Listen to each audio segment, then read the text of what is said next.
Yes, welcome back. And I guess we have over the phone Dr. Arishi, expert of human resources. Good evening to you, Dr. Mona. Yes, good evening. Hello. We've seen today the launch of this important initiative by President Sisi, the strategy for developing the Egyptian family. And I guess that it has certain significance. Every initiative that was carried out by the leadership had its own significance. So tell me or illustrate more about how you read this initiative. Absolutely. So by all means, addressing the family is the most important aspect. This is the building blocks of the society. And having the family in scope for this initiative, also focusing on, the well-being of the women, because the women, again, is the building block of this family, which is the building block of the society. Accordingly, the impact is reaching really across the whole of Egypt.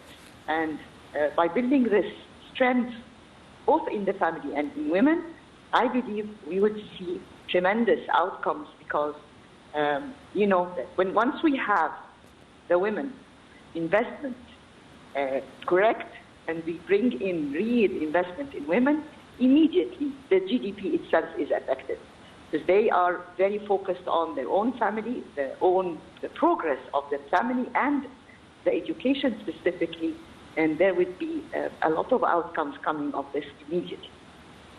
Indeed, the issue of empowering women, because women are the base for elevating or for any family to develop its situation here, particularly the household women.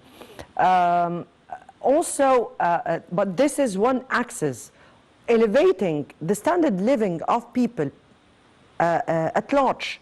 I'm speaking about a three-stage initiative that will be carried out across Egypt.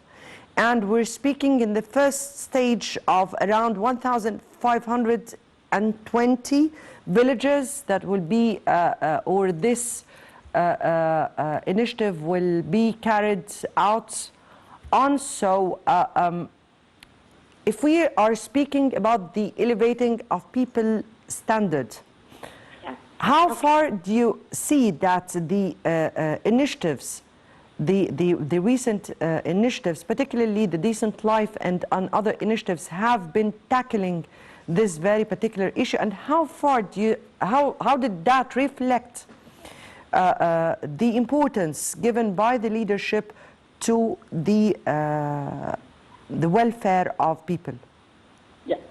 So this is an ecosystem. You cannot do one thing without the other, really.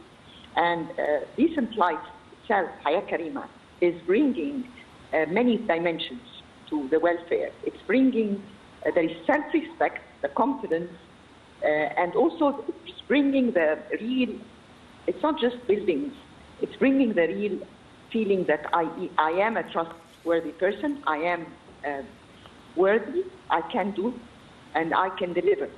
Alongside that dimension of the family, as you mentioned, and going to the rural areas, and Upper Egypt, of course, is a fantastic way of showcasing that we Egyptians, all over the country, we will be back on track. And all the other, like the ecosystem, which is the environment itself around them, so having to find them labor, which is one very important part, the family on the other side, plus the real ability for buildings, because we see in Decent Life many different, let me say, activities. So we're bringing here the youth settlements, the youth, the women, even the social dimension. So the family now is finding all the like body, mind, heart abilities coming back to life. There will be sports, there will be culture, there will be art, music, reading. So all those together, definitely, we will be back on track, because this is what we need. We need to be back on track, like we know we used to be the leaders And we are now becoming very soon, because we are having all the aspects, as we say, we are bringing in the measurements, the KPIs, the key success factors for this to happen in Egypt. Yes, indeed. Dr. Mona Arishi, expert in the human development or human resources development, we thank you so much for being with us here and for your input. Let me get back to you, Dr. Roshdy, and as the President spoke today, he spoke about a number of challenges facing this nation. One of them was the awareness of people, particularly the awareness of people of what concerns the growth in population. How do you find such a challenge? What do we need from both sides? I mean, here, the leadership, the government is carrying out with many projects and many initiatives in order to be able to invest in human capital and calibers. But also, what is needed more, and what do we need from people at the same time? Yes. In my humble opinion, if you would like to build a country or you invest in human resources, you have to focus on two things: education and health. And I believe that the government and the presidential leadership is on the right track. I would like to take you and our audience through some statistics or figures that, as far as I recall, the education budget in 2014-2015 was around 40 billion. In 2020, it jumped to reach 65 billion. This is the first thing. For that reason, I'm saying that we are on the right track, actually. The second thing, that the budget for the health increased and the hospitals increased, especially on remote areas and a lot of places. Here in Egypt and the African continent, we have a great opportunity. They are calling us, the European countries, they are calling us the youth continent. Why they are calling us? We have a lot of youth people.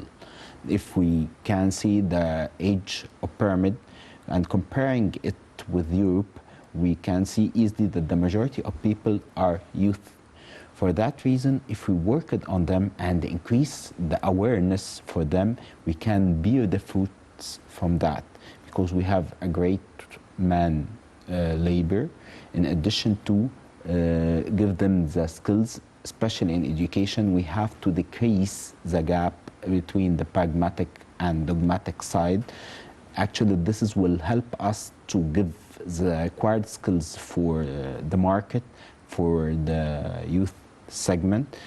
And one of the crucial things that you are taking about to increase the awareness after all of that, especially for the increasing the number of population or the new birth for people, I believe that this is crucial and important, because when we are doing a great job and increasing our GDP growth, actually what's happened, the increase in population is just taking this, and we can't realize the impact of the GDP growth actually.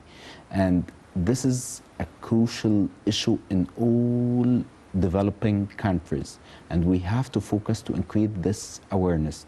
And there's a lot of campaigns that the government is focusing to increase the awareness on this side. Sab, let me here quote the President or translate some of the statements the President said during the inauguration ceremony. And he spoke about two cases.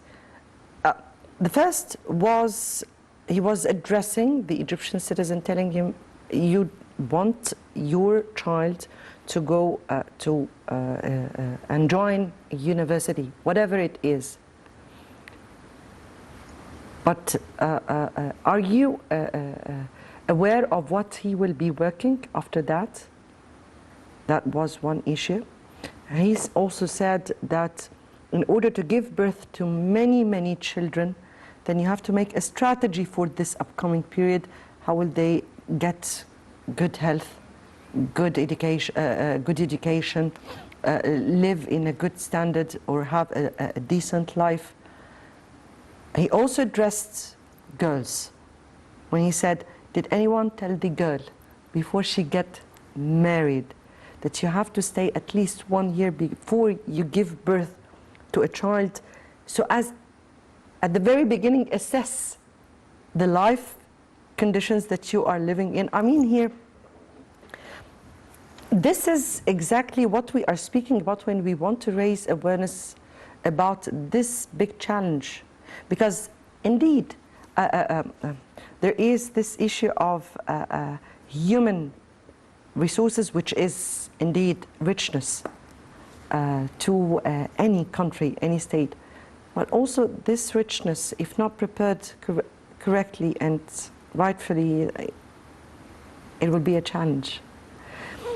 How do you view, what I'm speaking about today is, this is a culture.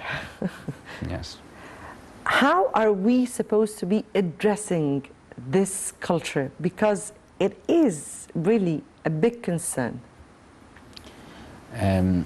Honestly, I would like to quote you, it's a culture, it's part of our culture. We have to start to change the mindset for the Egyptian nation, especially on the remote areas or rulers, because it's not a matter of quantity, it's a matter of quality. You can have like 2, 3, 4, 5, 9 childs. But what is the quality, what is the added value to the community? This is what we have to focus on.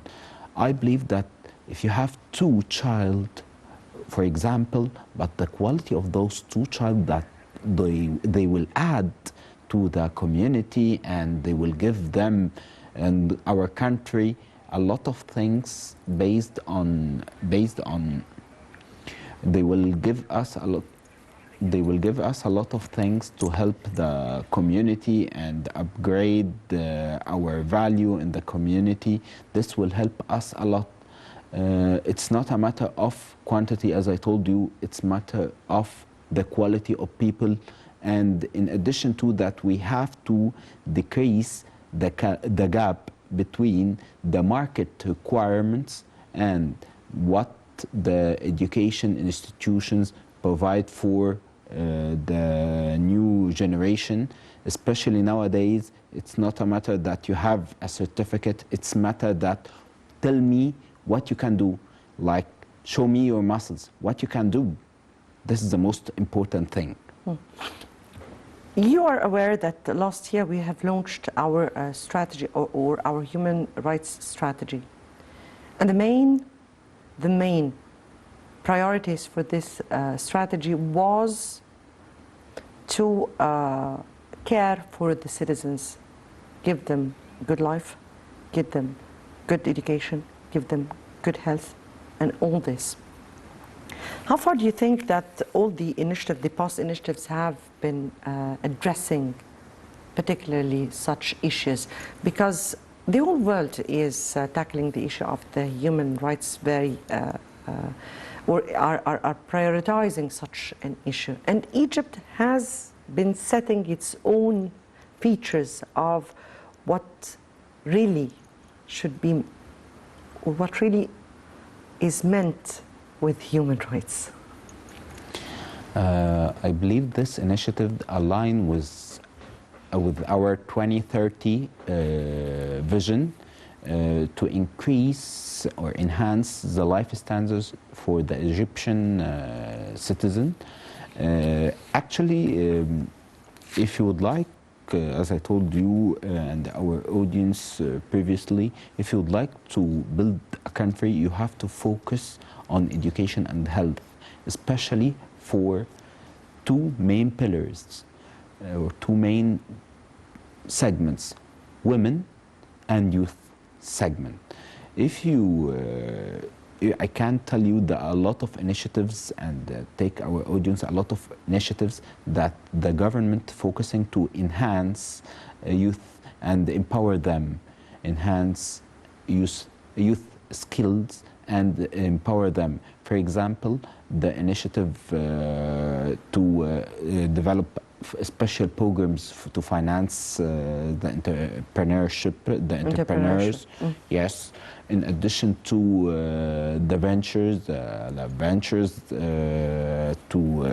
to finance the projects. And one of the crucial things, if you would like to focus on SMEs. Why SMEs especially? The SMEs who is doing this part, the youth segment. Why SMEs? A lot of people is hearing this term SMEs. SMEs is small and medium enterprises. Why we are diverse? Why we are shifting from large corporate to SMEs? Actually, one of the famous quotes: if you have eggs, don't put all your eggs in one basket. For example, I would like to just give our audience a hypothetical example. If we have two large corporates, X and Y, one of them defaulted, what will impact our economy? We will lose like 50% of our economy. But if we have a lot of companies, small and medium enterprises, what will happen? I believe this we will have a variety of it, Yes. of projects that are taking place Yes. at the same time or at a time. And Yes. this is how to build a solid economy.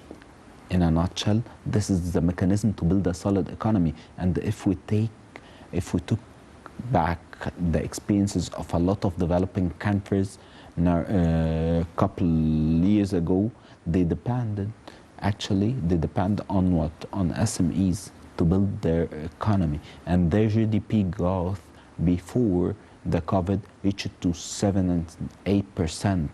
Can you imagine? Yes. Yes, indeed. One of the main axes of this project would be to empower about 2 million projects or SMEs, in particularly of what concerns women, because mostly women are to or should be aware of how they can really manage their lives.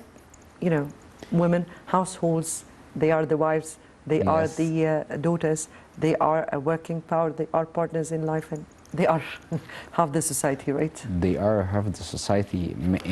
I believe that there are a lot of initiatives that the government did it through CBE, Central Bank of Egypt. They are financing women and youth, especially women, with low interest rate to empower them. And Yes. this is the presidential direction actually nowadays. Right.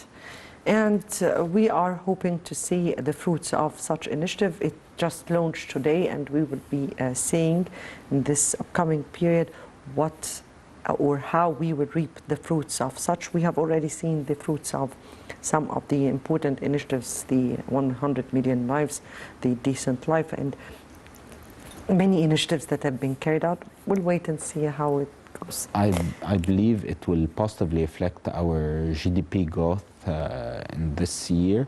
We are expecting to reach GDP growth like 5 to 5.5%. Right. And I guess now it takes us to our second segment, and we're tackling the economic repercussions of the Russian-Ukraine war on the Middle East and Africa.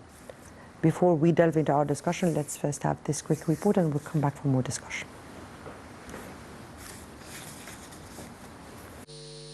As Russia launches an offensive against Ukraine, the ripple effects of European interests will travel far beyond the two countries, with the Middle East and North Africa likely to be particularly affected. Heightened conflict in Ukraine could have serious consequences for European interests in the Middle East. It could further disrupt energy supplies, exacerbate food insecurity, and help states in the region gain leverage over the US and Europe. States in the region will not be able to single-handedly replace Russia as Europe's main energy provider. This could be a setback for the US administration's efforts to shift its focus away from the Middle East and towards Asia, but it could create new opportunities for European diplomacy, such as mediation efforts between Algeria and Morocco to open energy pipelines. Meanwhile, rising tensions between the West and Russia will likely damage regional stabilization efforts, particularly in Libya and Syria. An all-out war between Russia and Ukraine could also prompt a sharp increase in global energy and wheat prices. This could have a devastating humanitarian impact on the region. As for energy, the war in Ukraine underlines the dangers of Europe's dependency on Russian gas. Current tensions have stoked fears of a disruption of Russian gas flows, and this would intensify existing energy shortages and lead to even higher prices for European consumers who are experiencing a severe cost of living crisis. Against this backdrop, replacing Russian gas with Middle Eastern gas seems to be an attractive solution, but it is easier said than done. North Africa represents another potential solution to Europe's energy woes, given Algeria's and Libya's positions as possible alternative gas suppliers. But this too would come with significant complications, not least the way in which North Africa's messy politics could threaten the stability of supplies. Right, welcome back, and back to you, Dr. Roshdy. And as I said at the very beginning, we'll be speaking about the Russian-Ukraine conflict.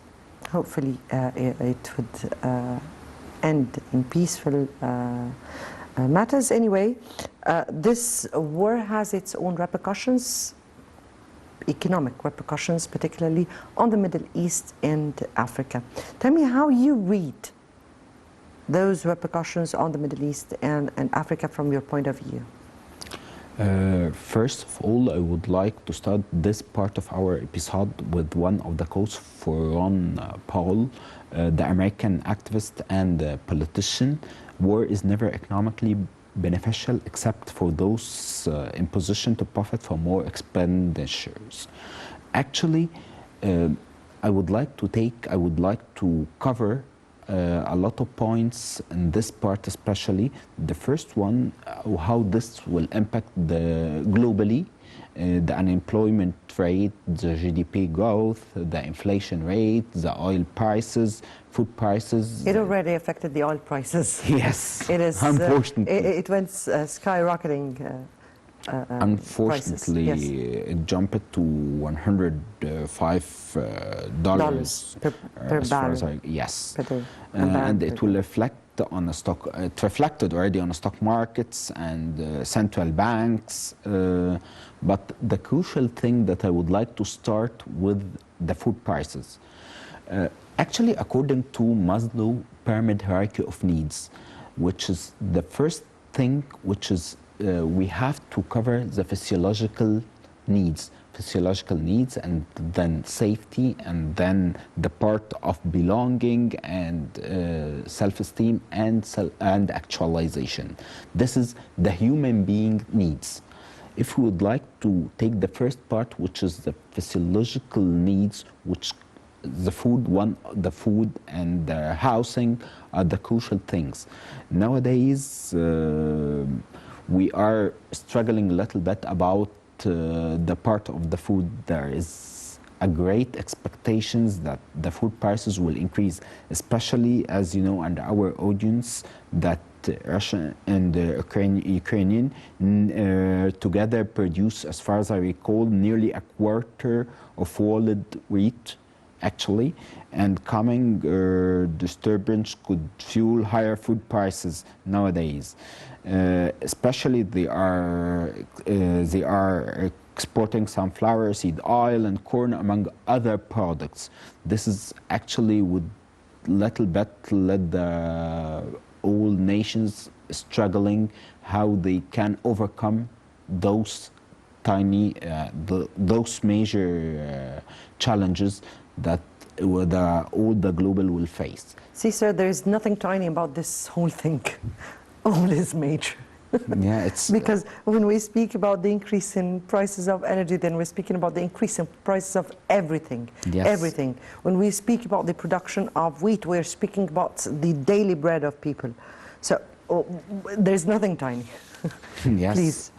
Actually, there's a correlation between the price of the food price and the fuel. There's a great correlation, and the unemployment rate, and the GDP growth, and the inflation.